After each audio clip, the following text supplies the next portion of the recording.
Публикуване на годишен финансов отчет – изцяло онлайн и дистанционно. Ако вашето дружество е осъществявало дейност през предходната година, по правило сте длъжни да обявите годишния си финансов отчет в Търговския регистър.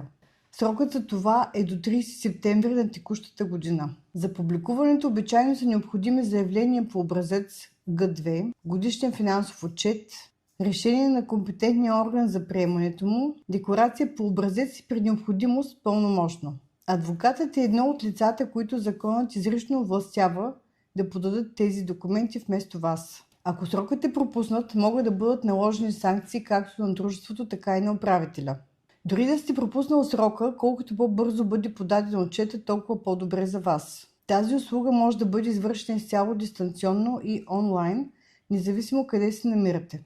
За повече информация последвайте ни в нашите социални канали или си запазете час за консултация през нашия уебсайт.